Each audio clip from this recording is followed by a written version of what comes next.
My Lord, 3 European cases, if I may, just to show that in Germany, in the Netherlands and in Spain, the Swiss form claim problem is regarded as falling within direct and or indirect infringement, although in 2 of the examples that I will show your lordships, reasonable steps is regarded as an element of liability. Can we start with Germany and with Authorities Volume 15 at tab number 180, MS 6425, Ostragen Blocker, the Munich Higher Regional Court decision of the 5th of May last year. Volume 15, tab 180, page 6425. This is a Swiss form claim, and if the court please would go to MS page 6431, at the end of paragraph 38, the last 3 lines of paragraph 38, the court tells us that since substance protection is limited by being tied to a purpose, that's the whole nature of Swiss form claims, a direct use of the use patent, purpose-related substance patent, is therefore only present if the required achievement of a therapeutic purpose to which the patent protection is limited is inherent in the object offered or sold. That was the point which was being put to you. Tell us what they mean by that. That was the point that was being put to you before lunch, I think. Yes, and 39 explains what the German court means by that, and what it doesn't mean is that it's enough to label the product. This can be actively accomplished by the pharmaceutical composition specifically being obviously prepared for the purpose of the patent prior to its sale, i.e. prepared in such a manner that the protected therapeutic use will foreseeably take place.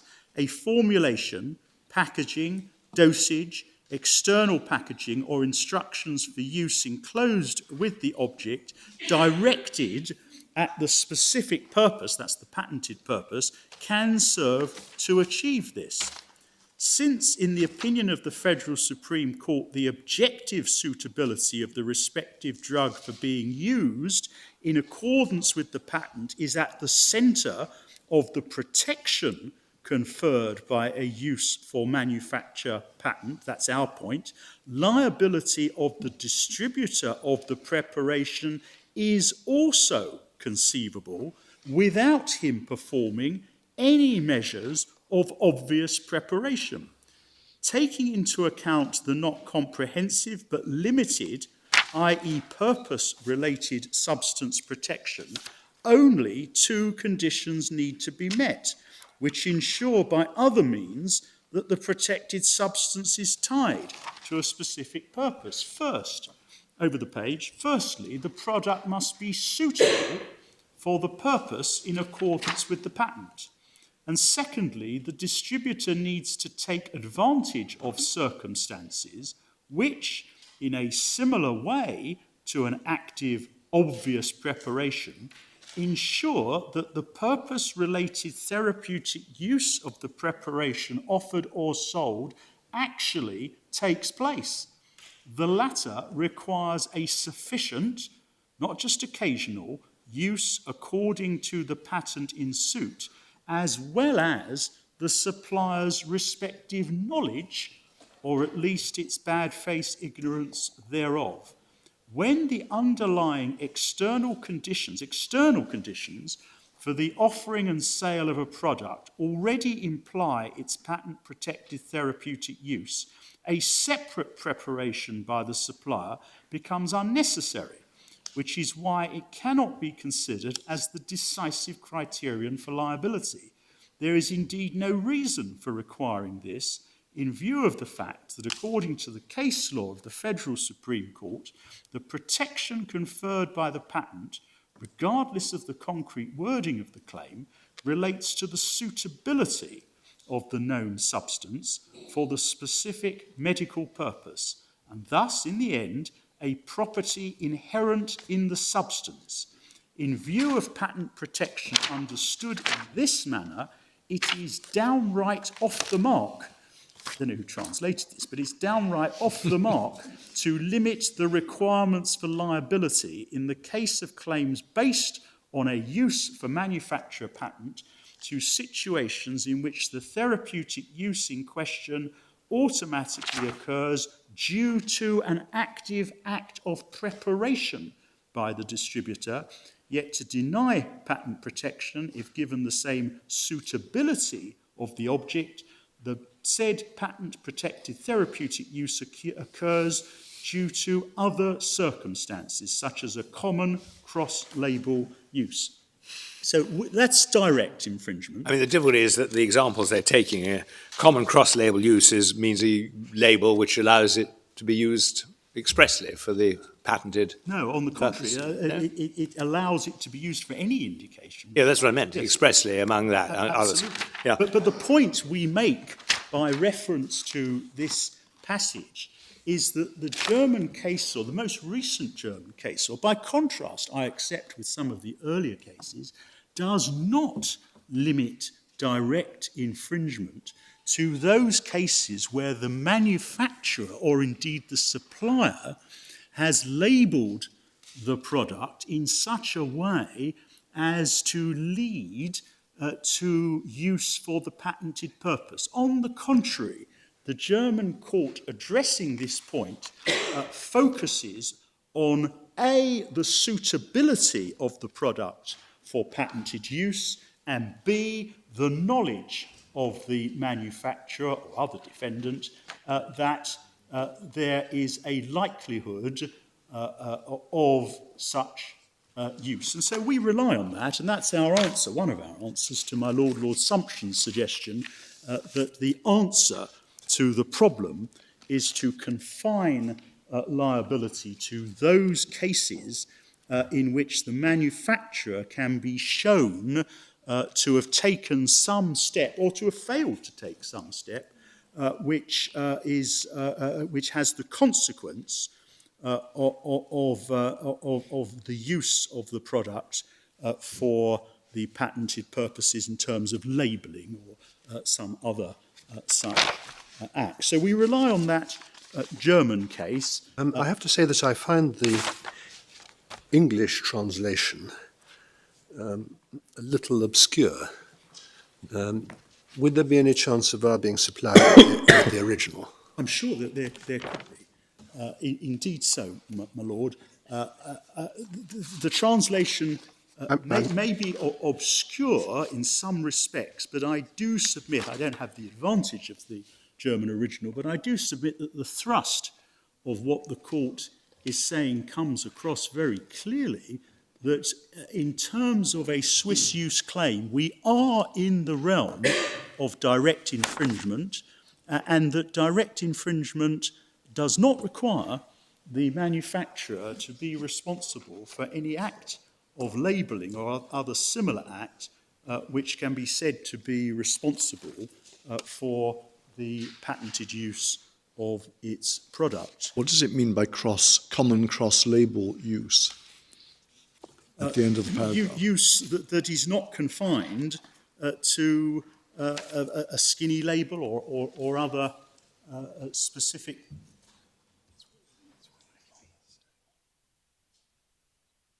I mean, it's a use which is not confined to the non-patented indications. It's the same thing they're talking about in the previous paragraph. Exactly. Isn't it? Where they're postulating an extreme case. You put a thing on the market without any limitation of the use at all. Exactly. What do you understand them to mean by external conditions? Is that conditions expressed in the label or the PIL? Yes, they're talking about some form or... They're talking about the manner in which it's presented, are they? They're talking of some act by the manufacturer which of itself leads to the use of the product for the patented indication. Well, aren't they They seem to be talking about something which forms part of the conditions on which something is offered for sale. I mean, this is one reason why it might be helpful to look at the original.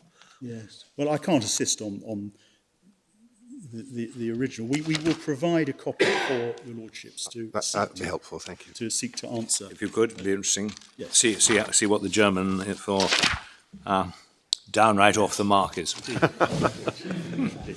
My submission is that the case against me is downright off the mark insofar as it seeks to suggest that under either direct or indirect infringement, there is a liability only if the manufacturer can be said to have failed to take steps of the sort that the German courts say Right, court says are not where do you necessary. go next?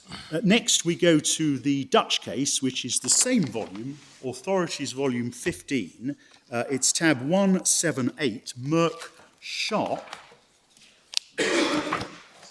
Dutch Supreme Court, 3rd of November of last year. Again, we're dealing with Swiss form claims, and they deal with both direct and indirect. Direct is at MS 6405, so we're Authorities Volume 15, tab 178, MS 6405, top of the page, direct infringement, and we see at the start of 3.44, we're dealing with Swiss-type claims, which by its nature formulated as a process claim, possible as a result of the effect of the Patents Act and the EPC. The scope of protection would also extend to production or use of the substance for first medical indication if that patent has expired.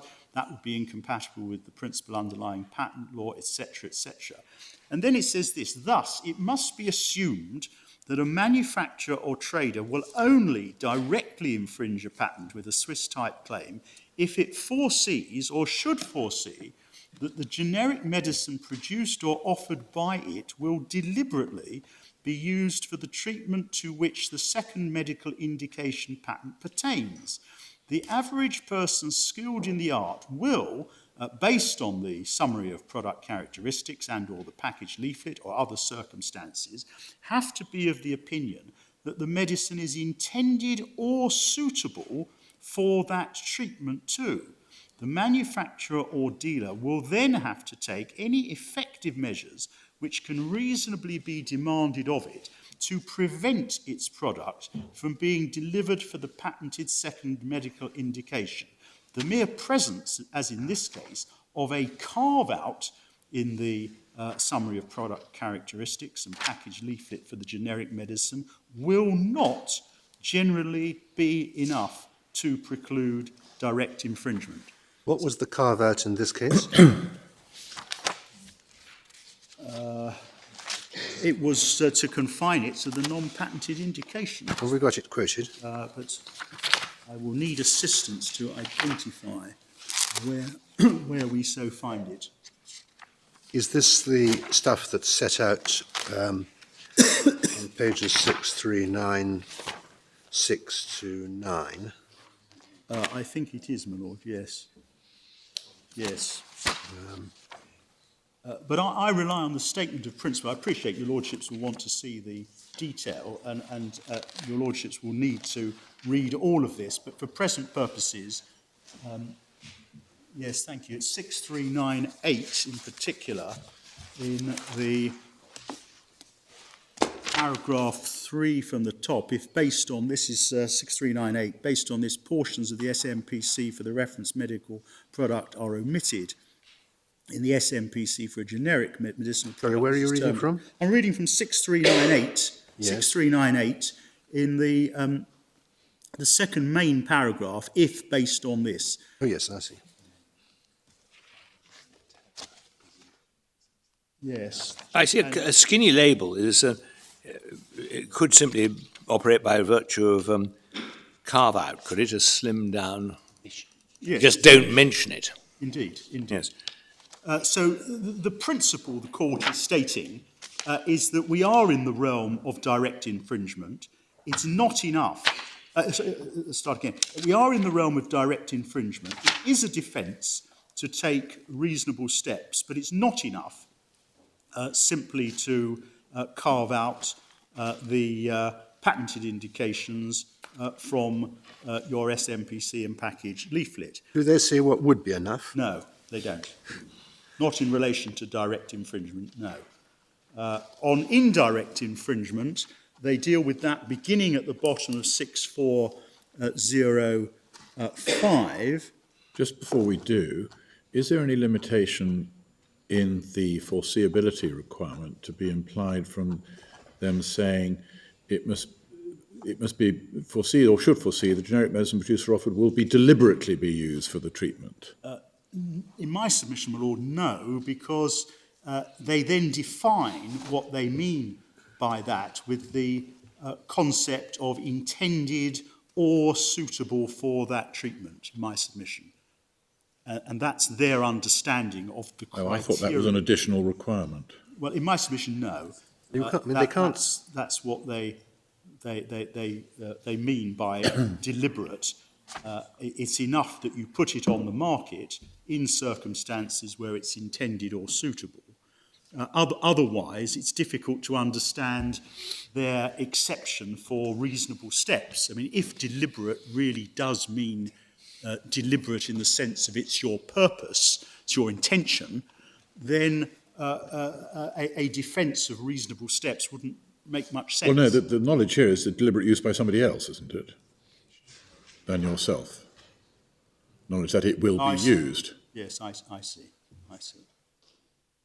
Yes, but the manufacturer or dealer will have to take any effective measures which can reasonably be demanded of it to prevent its product from being delivered. And I maintain my point that if deliberate means you're doing it with the intention of taking advantage of the patented indications, it would be a bit strange to say that there's nevertheless a defence if you are taking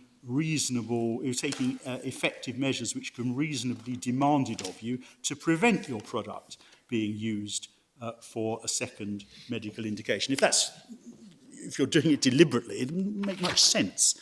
So deliberate must mean, in my submission, intended or suitable. They then turn. What do they mean when they refer to the summary of product characteristics? Is that something they define earlier? Yes, defined on 6397. That's the carve-out which they have looked at earlier. But Page. the application for authorization must include a summary of the product characteristics. Indeed, All right. indeed. Yes. Indirect infringement they also address beginning at the bottom of 6405. In the middle of 6406, there's a reference to Article 1 of the protocol.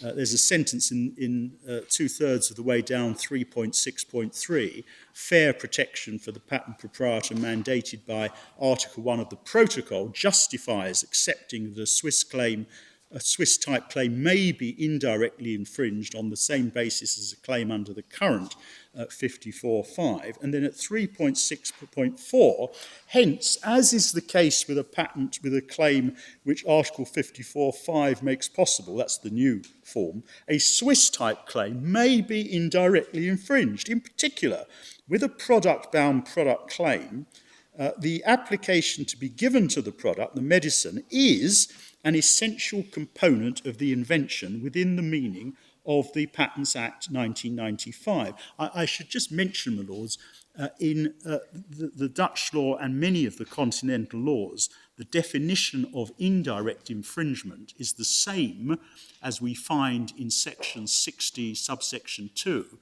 because they all derive from the Community Patent Convention, the CPC, which of course was never brought into force, but it was the origin of section 60, subsection 2, and therefore it's found in many of these other laws. Based on the foregoing, the manufacturer of a generic medicine can also indirectly infringe a patent for a second medical indication, specifically if it offers or delivers the medicine to persons not entitled to apply the invention, and the manufacturer knows, or it's clear to the manufacturer, given the circumstances, that the medicine is suitable and will be intended for the patented second medical indication. And we rely on that because, again, it supports our submission that this case is within the realms of indirect infringement for the purposes of section 60, subsection 2. That's the second case that I wanted to draw to the court's attention. The third case is the Spanish case, is at volume 16 of the authorities. It's tab 191, volume 16, tab 191, and it's MS page 6683. This is Warner-Lambert and Pfizer against Sinfa. It's the 5th of July 2016, Barcelona Court of Appeal, and here we're only concerned with indirect infringement. And may I pick it up at MS 6705, 6705, in the middle of the page, indirect infringement or infringement by contribution. The law is set out, and your lordships can see it's very similar to section 60, subsection 2, for the reason I gave. It's based on the CPC. And 79, as we have said, in order to analyse this second option, we need to start from the basis that the public system of prescribing and dispensing medicinal products makes the use of a part of the generic medicinal products of pregabalin for treating pain possible and probable. The manufacturers and marketers of these generics are aware, or should be aware, of this situation, and therefore we must conclude that there is at least a risk of indirect infringement of the patent if they do nothing in order to prevent their pregabalin from being used for treating pain. The defendants were using pregabalin for the preparation of a pharmaceutical composition which, due to the prescribing and dispensing conditions in place, is probably to be used for treating pain. The defendants offer the public healthcare system compositions of pregabalin which, at least in part, might end up being prescribed by the doctors of the system for treating pain. Thus, the defendants are providing essential elements, the compositions of pregabalin, so that it can be finally prescribed for treating pain, putting the invention into practice.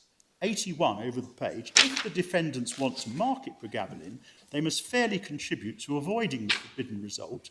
In other words, their pregabalin ending up being used for treating pain. In order to prevent this, the claimant has reduced the price of the medicinal product. It's tried to ensure the defendants and the health authorities inform doctors they should not prescribe generic pregabalin for treating pain. However, all the defendants have done is not include the patented indication in the summary of product characteristics or in the leaflet of their medicinal products, and refrain from carrying out any campaign which could relate their pregabalin to the patented indication. However, as we have repeated, the defendants know that under the current system of prescribing and dispensing, a part of their pregabalin will end up being used for treating pain.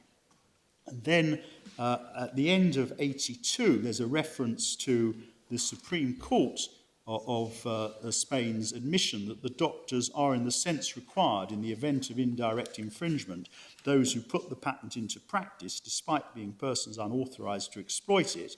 And then 83, it should be recalled that indirect infringement does not require direct infringement. What it intends is to avoid the risk of the patented invention being executed by an unauthorised person, regardless of whether or not they commit direct infringement. And that's our case. It doesn't matter for 60 subsection 2 whether the pharmacist or the doctor is infringing.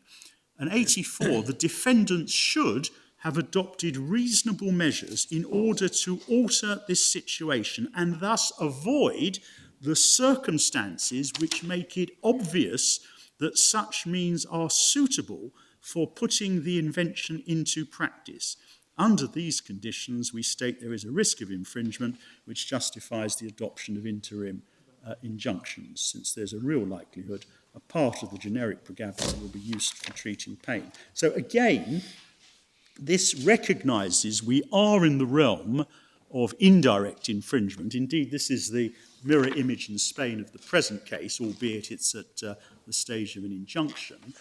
And the court's approach is to focus on the inherent likelihood that the product will be used for the patented indications, and the obligation on the defendants is to avoid, see paragraph 84, these circumstances that make it obvious that the means, the product, is suitable for putting the invention into practice.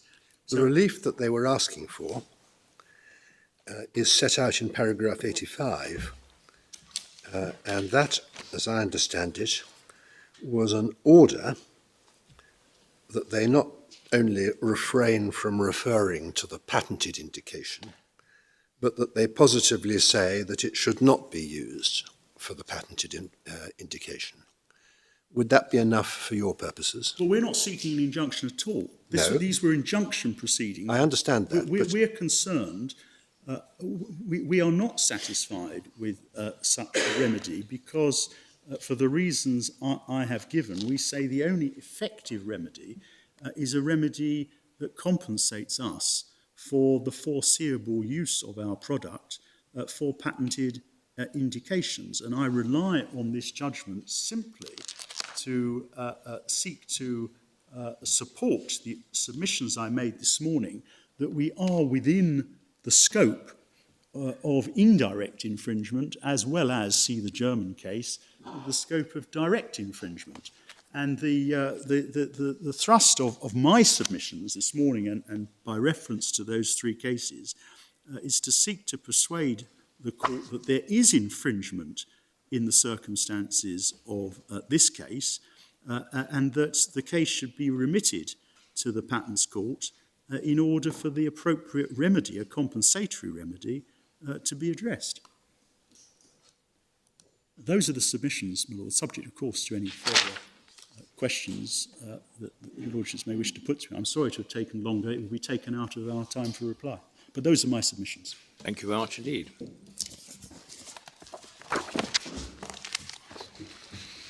Yes, Mr. Speck. On our division of labour, I'm going to address plausibility, both my friend's appeal and my cross appeal, and infringement. And then Mr. Stain is going to address construction and abuse of process. The structure of my submissions are going to be as follows. Firstly, I'm going to spend some time to make sure that my lords see the big picture of the patent system, how it works, what the contrasting policies are in play. And that actually will lay the foundation for both the validity and the infringement submissions that I make. Then I'm going to move on and look at sufficiency generally, particularly width of claim arguments on sufficiency. I'm going to explain the problems and the way in which Swiss claims seek to address the problem of lack of novelty and the Section 4A prohibition. I'm then going to look in some detail at plausibility. I'm going to address my friend's appeal first, and then secondly my cross appeal, which is in substance that the correct test to apply is that in Salk, and that the courts below failed to do so. So that's the route map of where I want to go, and the start is very much an overview so that my lords understand what it is the patent system is set up to do with ordinary inventions before we worry about this special type of invention. And if I can start by something very basic, patent law is about technical information or knowledge that has industrial application. And the basic theme is a balance of encouraging innovation by offering protection to inventors in the form of a time-limited monopoly.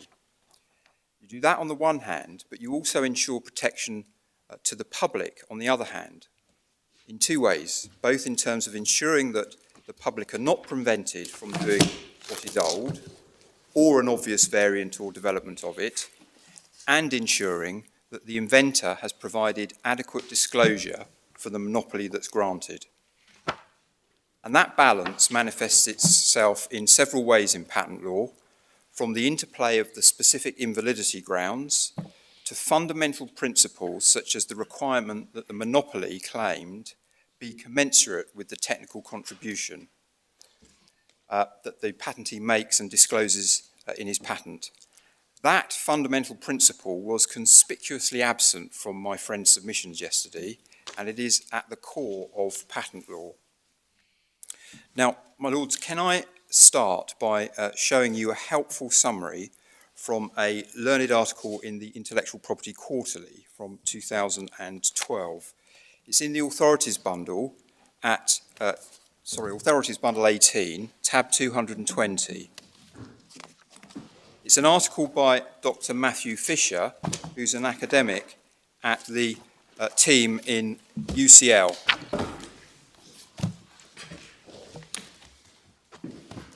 You have a page number for me? I do apologise, yes, it's 7212 is where it starts, the electronic. And you see its title is directed to what he calls the price of the patent. And it kicks off on that page by pointing out that we're concerned with information. You see that in the very first paragraph, where Dr. Fisher explains that the patent system creates a framework within which information can be controlled. And he makes it clear he means both its supply and use. And one of the obvious and key aspects of the grant of exclusivity is emphasised in the passage bridging page 7212 and 7213. And it's this: the grant of a patent takes away from the public a freedom that they were previously at liberty to enjoy. And of course that may be doing something which is already known, but as Dr. Fisher goes on and says here, if nothing more, it removes the possibility of exploring and commercialising the self-same pasture. So I'm looking at the passage bridging 7212 to 7213. That is an important point. The granting of exclusivity stops others exploring an area. And that is a particular issue if you allow overbroad speculative claims, because you prevent the public from doing just that. Now, my lords, this article traverses the history and development of the requirements of the disclosure of a patent, both sides of the Atlantic. And it includes, for instance, the issue of claiming more broadly than one's invention. I'll just show my lords where he touches on that. It's pretty much all of 7227. But he, in particular, picks out Mr. Justice Arnold in Medimmune, saying that you can't claim more broadly than one's invention. We should read the whole of this article. I think, if my lords have time, it is a very helpful article. I wouldn't invite my lords to do it now, but I'm going to No, I'm not going to do it now. Yeah, I'm going to take you to a couple of paragraphs in the conclusion, but I do commend it to you because it's nothing to do with Swiss form claims, and I'm doing this deliberately so that my lords see the shape of the system. But it traverses the development of the requirement of disclosure of a patent, as I say, both sides of the Atlantic, including broad claims, overbroad claims, which I'm going to be coming back to. But the key bit that I wanted my lords to see in my oral submissions is if we go right to the end, in the conclusion, and it's the last two paragraphs. So it's page 7237 and over the page to 7238. We can pick it up about a third of the way down on 7237. You see where the paragraph begins, the most enduring theories. Yes. And my lord, the point made in that first paragraph is that a patent system is seen as good because it provides an incentive for investment in disclosure of the results of innovative behaviour. As Dr. Fisher says, the idea is technological progress is good for society. He then points to a quote from Sir Donald Nichols emphasising that patents exist today to reward and encourage inventors. But as that quote makes clear, they are not intended to make it possible to take out of public use processes or products already made available to the public. That will be an important point to bear in mind when we get to my friend's case on the correct approach to infringement. Dr. Fisher goes on under that quote from Sir Donald Nichols to make the point that the reward, i.e. the monopoly, can only be legitimate if technical progress is actually obtained, i.e. that the knowledge the state obtains is something that people did not have access to before. So it's put as a question of giving the public or the state knowledge.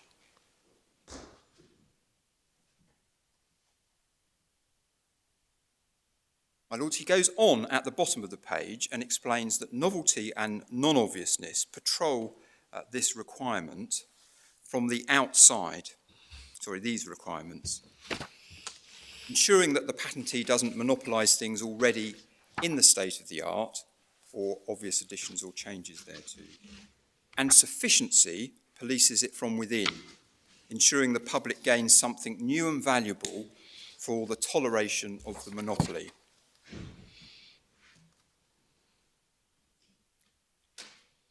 My lords, the final paragraph, which starts right at the foot of the page, explains that sufficiency is the bedrock of the modern patent grant.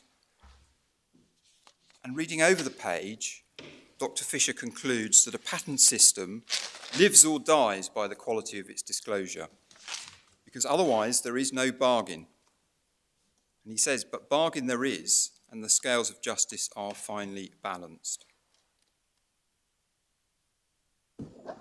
As I've already foreshadowed, I've taken my lords to that because I want my lords to see it as part of an explanation of the system before we start and look at the difficulties of Swiss form claims. At this stage, my aim is to seek to give my lords the big picture as to the patent system, the policies underlying it, and how, in fact, it is finely balanced to provide protection to innovators, itself in the public interest, but also protection to the public in ensuring that they get knowledge in return for the monopoly and that the monopoly does not extend into areas already available to the public for their own use.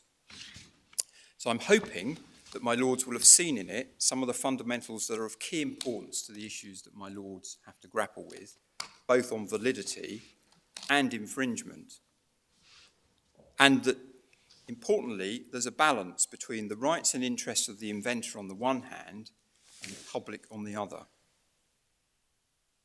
And you'll have seen that what is key is the patentee's inventive contribution. Dr. Fisher describes it as the knowledge that the public gains from the patentee to which it did not have access before. That's the reference to knowledge just under Sir Donald Nichols on page 7238.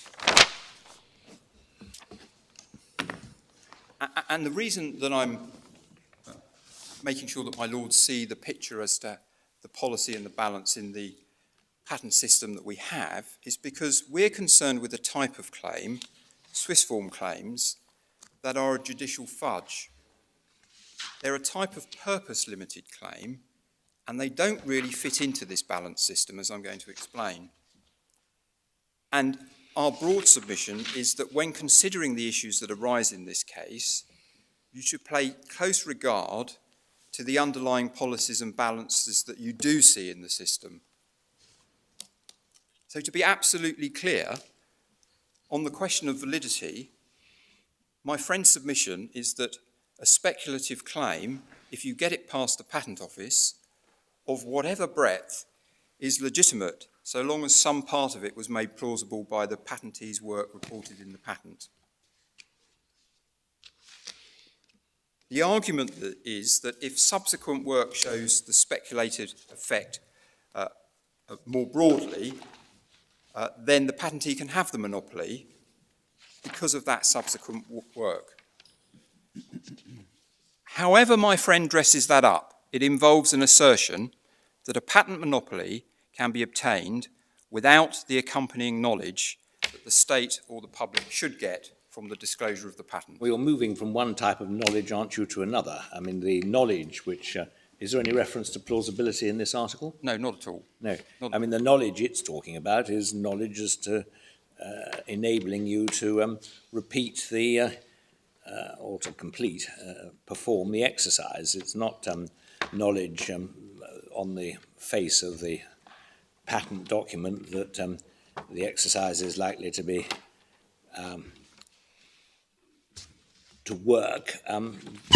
It's knowledge of what the process is, and you can find out whether it works by performing the process. No, my lord, it's much broader than that. Well, I know. I mean, you say that, but where does plausibility come in? Why doesn't he refer to it in this? No, well, because he's talking about the system generally. Yes. I accept that. But what I'm trying to show to my lords is that there is this general bargain whereby the public have to obtain knowledge. But the great question is, what knowledge? Indeed. Why does the knowledge have to include, on the face of the patent, a convincing case which encourages someone to pursue use of that patent, or does it simply have to include sufficient information to perform the patent? That's the question for my lords, but my submission is that when you actually stand back and look at what's being told, what's being explained, is that there is a bargain whereby the inventor either develops or creates knowledge and communicates it. Yes. And the argument on the other side is basically that I can speculate, so give you no knowledge, but make that good by after published work. I don't think it is give you no knowledge. It's the argument, of course, it's slightly curious in a Swiss-style patent, but the argument is we can inform you of this invention. We have to give you details as to how to work it. In the case of a Swiss style, that's easy. You just use it for the prescribed purpose.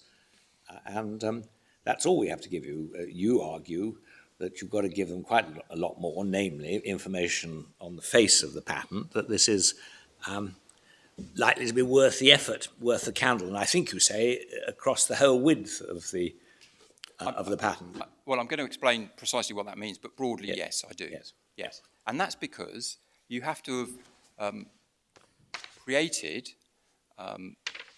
information which gives the public knowledge that they didn't have before, in my submission. And the monopoly, that's why the really crucial thing about all of this is the principle that we will keep coming back to, and that's that the scope of the monopoly must be commensurate with your inventive contribution. And that is a fundamental principle of patent law that comes up again and again. And in this context, what I say it means is that the inventive contribution is the knowledge. And in many cases, where inventions are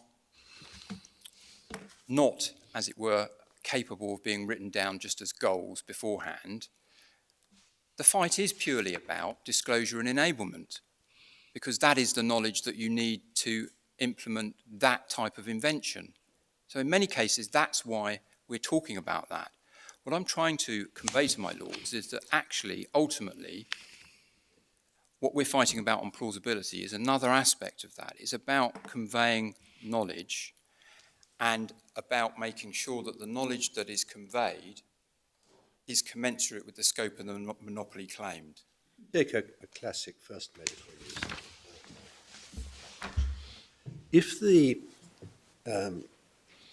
If the patent discloses how to replicate the invention, that will be sufficient, even if it doesn't disclose why the invention works. Absolutely. No part of my submission that you have. Exactly. Now, when you move to a second use patent, then I think your submission is you do have to say something about why it's at least reasonable to suppose that it will work. Not why in quite the same sense, because at least as I understood the point that my lord put to me, why as in the theory behind it, never.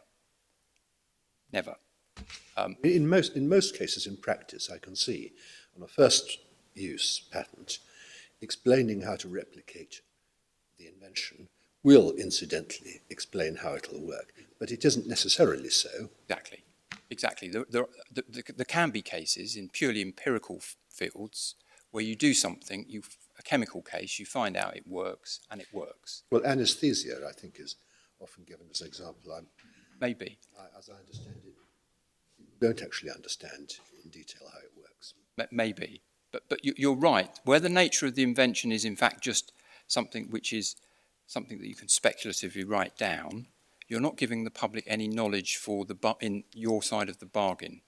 This is not just confined to second-use patents. You say you submit that this is a principle which applies across all patents. Yes, that's why I'm showing you. I mean, I suppose the more you're talking about some complicated mechanical process or process of manufacture, the more likely it is that the description which enables will also give you an indication as to why. Exactly, and in most cases, as I think I've already just said, but just to make sure that I have made the point, most cases there'll be disclosure and enablement, and that's all you ever have to get into, because you've given enough knowledge to the public of the invention that you've made. Now, can we view this as a sort of subhead of enablement on the basis that unless you're told a bit about given some coherent theoretical explanation as to why this product will cure all pain or redress all pain, or some practical evidence of its operation in doing so, no skilled operator would actually bother with the That's another way of looking at it, and in fact... And so he's not really enabled unless he's given this information. Well, that's jumping ahead a little bit, and pull me up when I get to my note, because I'll probably blurt it out anyway, but some people do look at it like that. Doctors aren't enabled by a speculation to treat people. Of course, they can. I can hand you the pill and you can take it. But a speculation, if it's not plausible in the patent document, some people do look at it from the point of view of saying, well, that isn't really an enablement, or they say it's not a relevant enablement.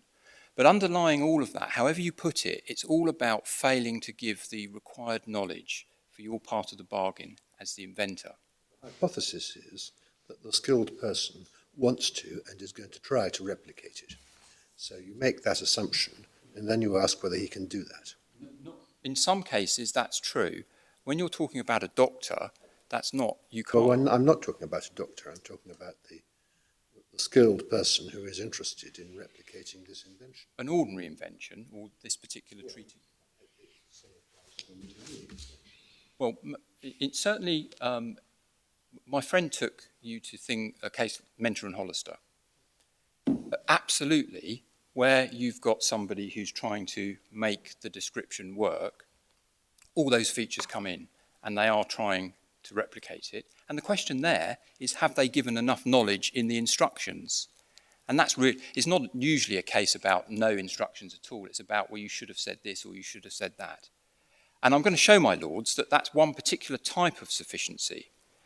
But all of them are about giving the relevant kind of knowledge, and they're different types of knowledge in every situation.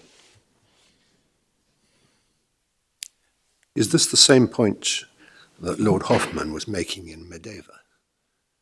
It's related, yes, it is. And that's part of what I'm going to explain to my lords. But very briefly, so you see where that's going, if you cover other ways of getting to what in effect is a goal, the knowledge that you've given is not commensurate with the scope of your monopoly. That was a case where the knowledge that was given was how to do something in a particular type of cell, bacteria basically, but the claim covered doing it in all types of cells, so eukaryotic cells as well. And even though absolutely every protein in the claim was enabled, in that you could make them all in bacterium, you didn't give the right amount of knowledge for a claim of that scope. And that's a particular type of sufficiency. It's claim breadth sufficiency, and in fact it's a second class, we'll see, where you cover other ways of getting to the product. But my lord is absolutely right. It's another way of putting that point. They are all points about failure to give the right degree of knowledge commensurate with your claim. Just remind me what Lord Hoffman said in Medeva. Right. I think it's in volume 1. It is, tab 9, yeah. I am going to go to it quite soon, Right. but let me...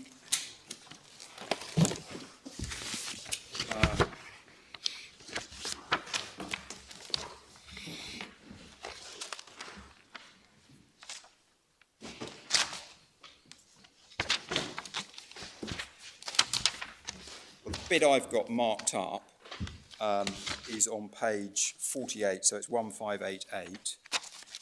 558. 1588. 1588 I've got, but that's about the common principle. Sufficiency is 1593. Yeah. That's what we're on.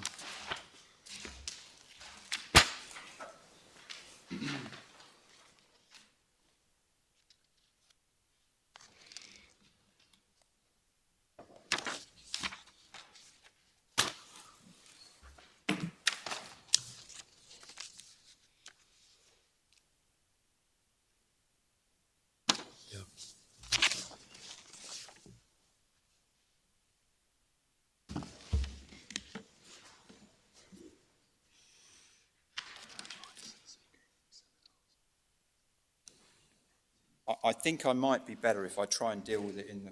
Come back to it, thank you. I'm going to take my lords to this question, and I'd rather been allowed to be distracted into answering my Lord Sumption's point, because it is a good point. You've seen the point that I'm going to make, but it's only one aspect, and I'm going to take you through all of the aspects. Can I come back to that and deal, if I may, with a few more basics of the patent system? You've seen a short quote from Sir Donald Nichols on page 7237 of Dr. Fisher's article, and it refers to taking out of public use processes or products already made available. That is a reference to processes or products which are the only two types of invention recognised by the law. An invention is covered by a claim in a patent, and all of them are either a product or a process claim. And in fact, you see that reflected in section 60, subsection 1, at the back of the statements of facts and issues. So I'm in core bundle 1, page 138.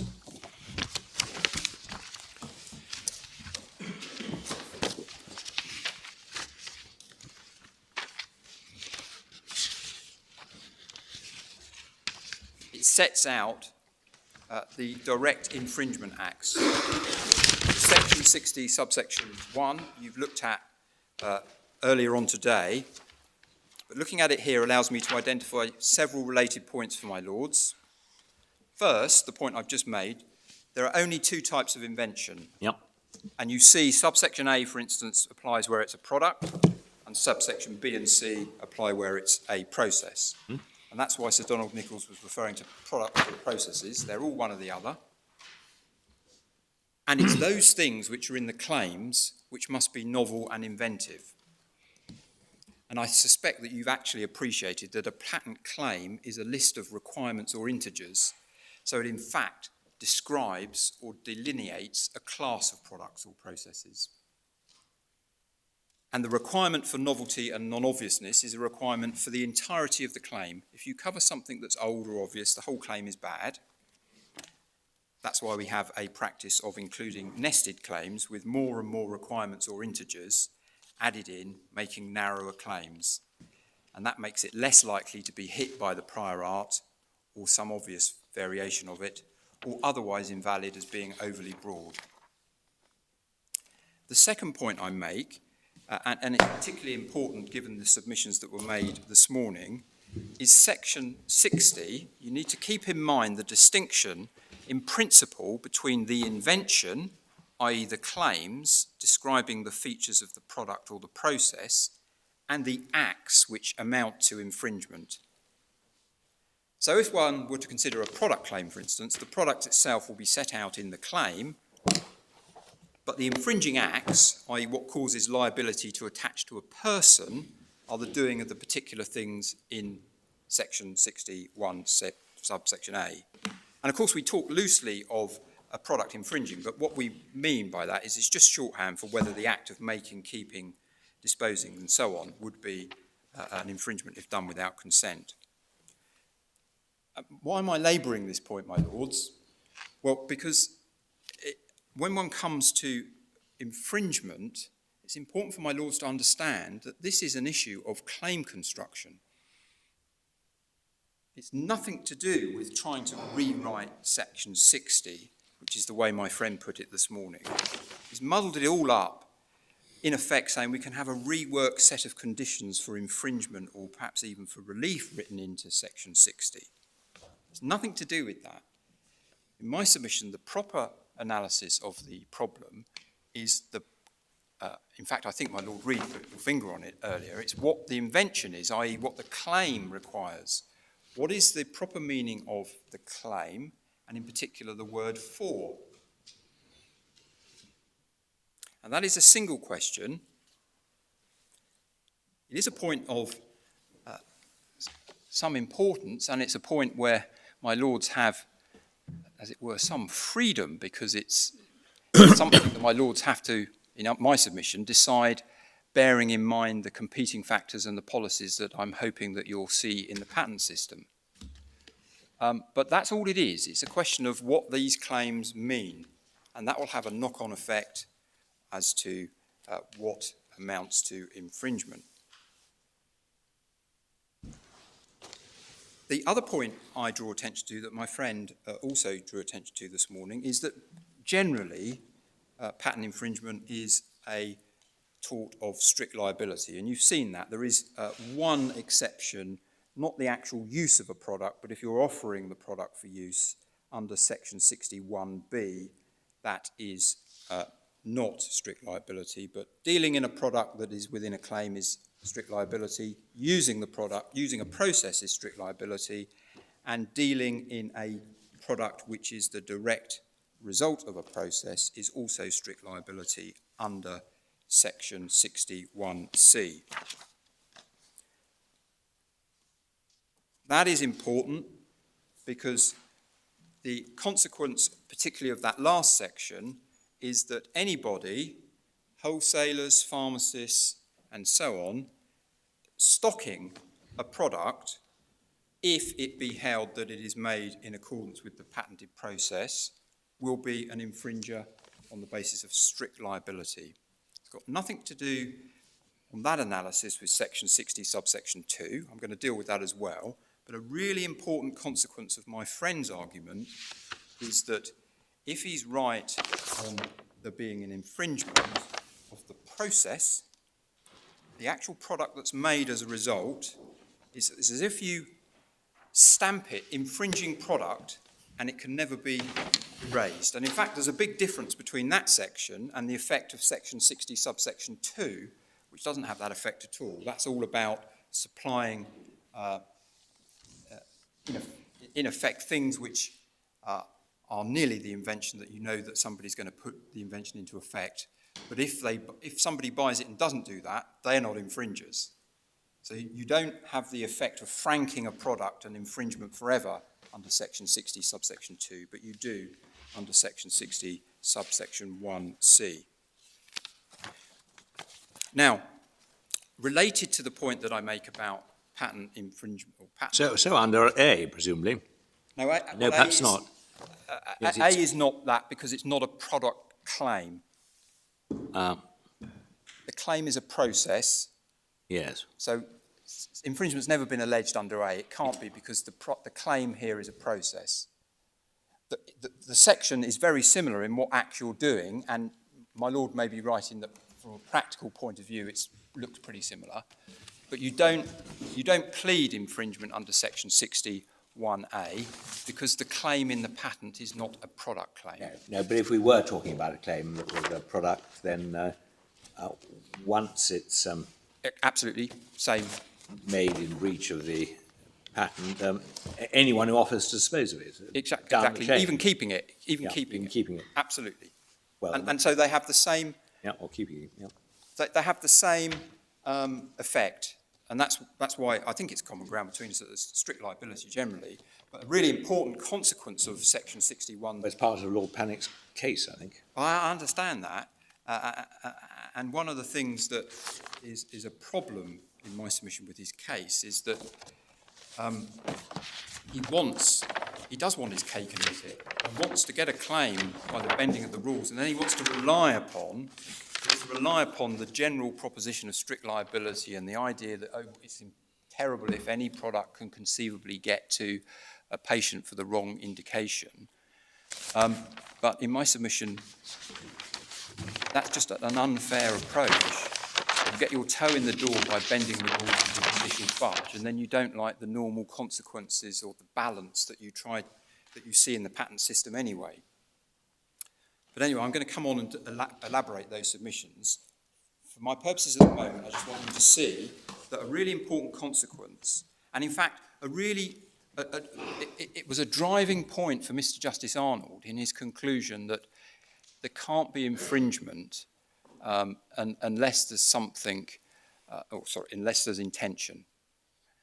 Because otherwise, you get a position whereby there's knowledge or foreseeability of something you can do nothing about, means that you infringe, everybody infringes, and not just that, every product you make. Every product you make, knowing that some small fraction might be used like that, is stamped infringing product from the day it comes out the factory. And everybody that deals in it is an infringer. Now, my Lord, a related point that I want to make sure my Lords understand on this strict liability point is that normally, and I think my Lords understand that in this case it's not so, but normally patent claims are also not claims that have any mental element in them. And so if you see a product described as, I think the example I've given in the case is a hook for a crane, that doesn't mean somebody intends that. It's talking about its inherent suitability for that. So it doesn't cover, for instance, a picture hook or a fishing hook, but it covers any hook that's suitable for being used on a crane, even if its maker considers or intends it for a different purpose. And that is so whether you're asking that question for the purposes of infringement or invalidity. Say, for instance, is it prior art that invalidates the claim? You don't ask what was intended. Is it a hook that's suitable for being used on a crane? And if the answer is yes, if it's prior art, the claim will be invalid. If it's a proposed infringement, the claim will be infringed. And that, the prior art, is what Dr. Fisher was talking about when he was talking about patrolling validity externally. It's the external matters which may affect validity. And internally is sufficiency. It's focused on the quality of the disclosure provided by the patentee. And to that extent, it's internal. There's one last member of the gang of four that one normally sees as objections to patentability. There are others that are less important, but there are four main ones. I've told my Lords about novelty, obviousness, and sufficiency. The other is added matter. And added matter stops technical disclosure being added over and above that which is in the application. So you can make changes to your document in prosecution. For instance, if the examiner identifies some prior art, he may say you have to acknowledge it. You can even recast your claim quite radically if the basis for it is there. But what you can't do is add in any additional technical matter or knowledge. And the effect of added matter and sufficiency is that what you have to do is to give adequate disclosure at the time you make your application. You can't make it good afterwards. And that mirrors a more general point that the date for assessing the validity is the application date. And the reason that I'm drawing my Lord's attention to that, because one of the fundamental problems of the approach of the appellants in this case is that actually what they're saying is that they can remedy a failure of that initial disclosure by information that becomes available later, i.e. that it does work. And in fact, it doesn't even have to be information that's a result of their work. It could be anybody. Now, my Lords, I've skipped over one issue that I just want you, my Lords, to know it exists in case I'm accused of oversimplifying things. There is an issue called priority, which enables you to go back an earlier year, and there are rules there which in effect do the same thing, that make sure that the invention was initially in the priority document. And it's just a way of getting your application date a year earlier. I only mention it just to make sure that my Lords understand that when I'm talking about the effective date of the patent, prima facie position is its application, but it could be a year earlier. Now, I've already touched on disclosure and enablement and what they are, and they are rules that apply to patents and prior art. They have to disclose information and enable the skilled person to practice what's disclosed. And my Lords will anticipate my submission, they are just one aspect of the requirement that the public actually receive knowledge. So if it's the patent, that's what it's about. Or, in the case of where the questions are being asked in respect of prior art, an assessment of what knowledge is already available to the public. And by that I mean, if you've got a purported disclosure of something in a prior art document which does not enable the public to do what is purportedly said there, I disclose alchemy, say for instance. If it doesn't enable that to be done, I won't, by that disclosure, hit a claim covering alchemy because I haven't given enough knowledge. And so, as I've already foreshadowed, disclosure and enablement are to do with knowledge, as I say, either that's provided by the patent, if you're asking the questions in respect of the patent itself, or already available to the public when you're asking questions which, in essence, are asking yourself, would this monopoly stop the public using knowledge already available to them? Now, just so that you know, the distinction between disclosure and enablement often arises in cases where it is something like a goal, alchemy or something like that. And that's because you can write things down like that without actually knowing how to do it.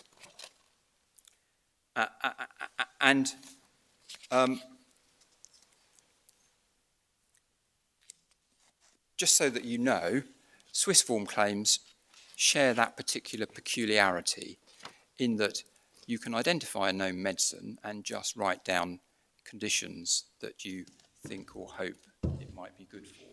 So those kinds of considerations about claiming goals in an overly broad way, when we get to look at the authorities on that, they're particularly important because my Lords will be concerned to make sure that the principles that apply there to stop overly broad claims apply equally to a Swiss form claim. Now, can I move to the specific objection of insufficiency? And my Lords may have seen that we summarised the three well-known distinct types of objection that arise under this head at paragraph 30 of our case. It's page 269 of the bundle.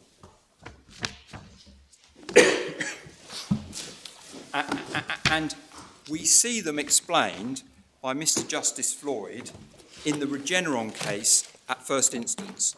It's tab 44 in Authorities Bundle 5.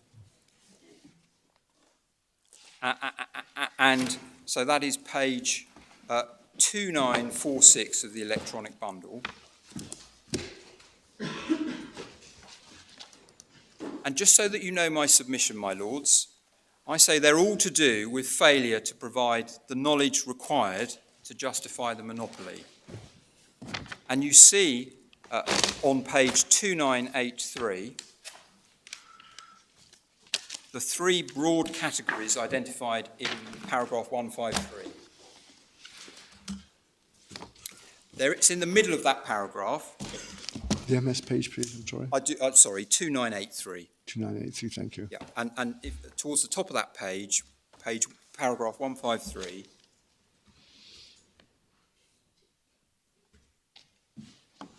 three categories are listed out. First of all, so in the middle there you see classical insufficiency. Next, biogen or claim width insufficiency. And lastly, ambiguity.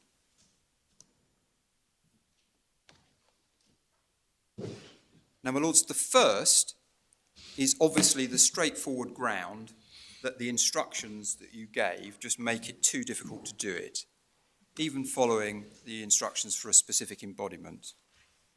It need not be impossible. In fact, the argument is normally about what else you could have given. And that's Mentor and Hollister that my friend showed you yesterday. That's what it's all about. The second, claim breadth, I'll come back to because we need to look at that in a bit more detail. But just so you know what the third is, ambiguity, that's where one uses words that a skilled person doesn't know or can't know whether or not something is within or without the claim.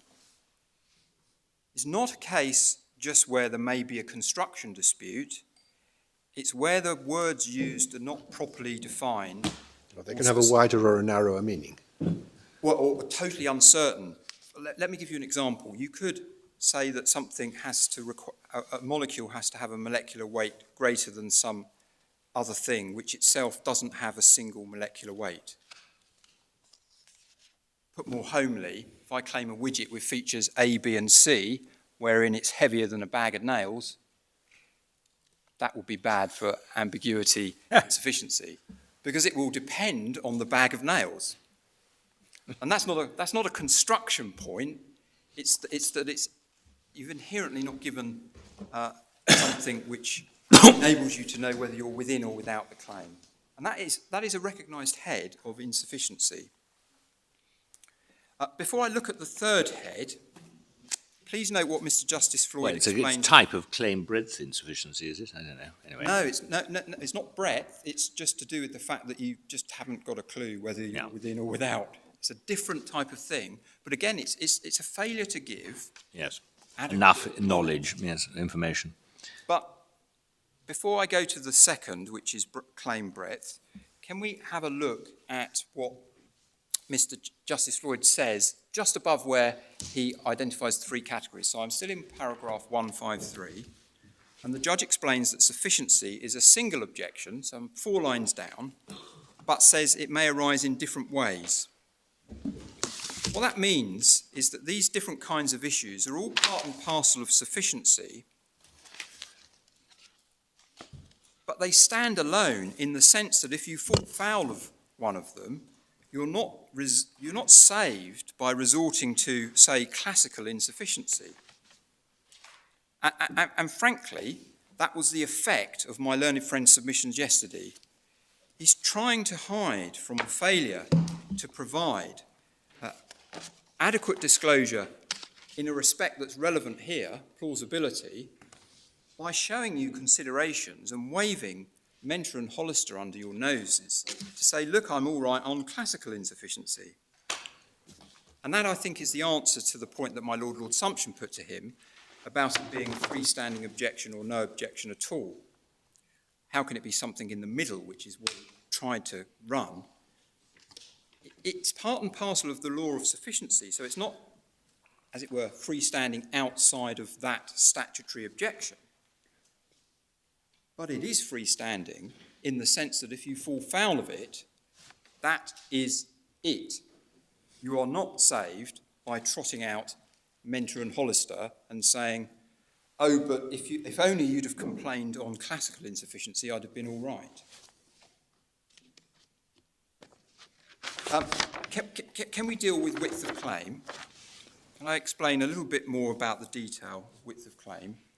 You see that elaborated in the next paragraph in Mr. Justice Floyd's judgment in Regeneron, in fact, by quoting a passage from Mr. Justice Arnold in Medimune, which he agrees with.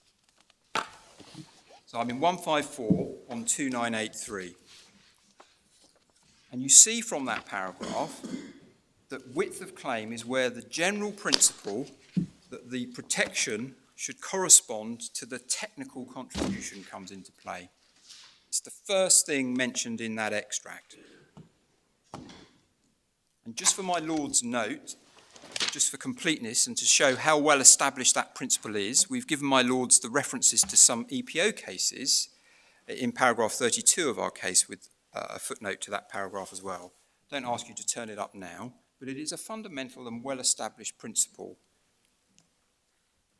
And you see from the explanation that the claim may be too broad, i.e. exceed the technical contribution, if it covers ways of achieving a desired result which owe nothing to the patent or any principle it discloses. And in fact, as is set out here, there are two classes of this kind. I'm looking at subparagraph 2 of the quoted extract. One is where the claim is to a class wider than enabled by the teaching. So if I pitch a claim at a level of generality that catches a class comprising, say, A plus B plus C plus D, but my disclosure is directed only to A, and there's no principle that would be generally applicable for B, C, and D, then the claim exceeds the technical contribution and is bad for insufficiency. And the other class explained at the end of this subparagraph is a patent claiming every way of achieving a result when it enables just one way. And there are... Well, when only one way is novel, is that right? No, it's when it enables just one way. And Oh, I see, it enables it one way, yes. and it's all the possible others. to Yeah. envisage other ways. Yes, quite, I see. Yeah. And that's the point about being able to claim all genetically engineered protein from a virus by overcoming a problem in bacteria and saying, I want a claim that enables me to do it in eukaryotic cells. It's possible to envisage genetically engineered protein out of a eukaryotic cell, and your invention's got nothing to do with that. There's other problems there. That's exactly what Biogen was. And so you cover something where you've actually only enabled one way, and it's possible to envisage more. The underlying principle, as I understand your submission, as I understood Biogen and Eva, is that sufficiency, for the purposes of sufficiency, it isn't enough to enable the skilled person to replicate the invention if the information you give for that purpose doesn't also explain why the claimed invention is commensurate with the contribution to the art. Bang on. That was effectively what was being said in the last paragraph of Lord Hoffman's judgment in Medela. Yeah, exactly. Bang on. That is my submission.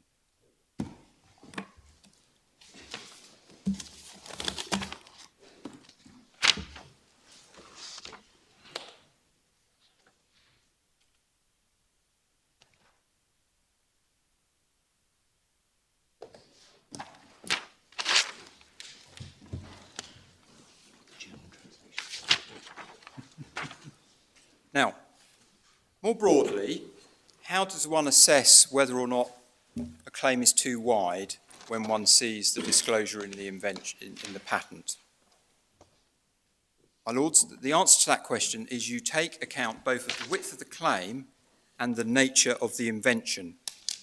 Perhaps not a very surprising proposition. And the effect of the principle that the technical contribution should equate to the width of the claim is basically the point that my Lord Sumption just put to me, is that the patentee has to give sufficient information to put the public in a position of being able to practice the invention. across the width of the claim. What that requires depends upon the nature of the invention. If it's a general principle, you might be entitled to a claim which is particularly wide, commensurate with that principle. And let me make that point good by looking at Biogen. If we look in Authorities Bundle 1, tab 9, and in fact the passage that I drew your Lordship's attention to a little bit earlier, 1589, in fact it's the passage bridging 1588 and 1589. You see at the bottom of the page there's a reference to the Genentech polypeptide case, which was obviously an invention that Lord Hoffman was quite struck with because he refers to it in some of others of his judgments, and because it was a strikingly broad principle. And the crucial thing in that case was that the principle was applicable to any kind of plasmid put in any type of cell. It was a particular way to create genetic engineering in cells by transforming them with basically some DNA with a particular thing called a regulon in there. But the really crucial thing is the way it's described in that passage from the bottom of page 1588 up to the top of 1589. If you have a general principle or a common principle across a class, one may be entitled to the broader claim, but not so if there's not some common or unifying principle. Now, that is part and parcel in my submission of the fact that if you provide the knowledge which is a general principle, your claim can be commensurate to that knowledge, that general principle, but not if you haven't done so. Or if your principle is narrower, it has to be limited to that. I think probably somebody needs to invent a new clock. I think it is, in fact. I've been fooled by keep looking up there. Time was stopping still and you were being given... I think we're starting at 10 tomorrow, is that right? We're starting at 10. We'll look forward to hearing your further submissions then. 10.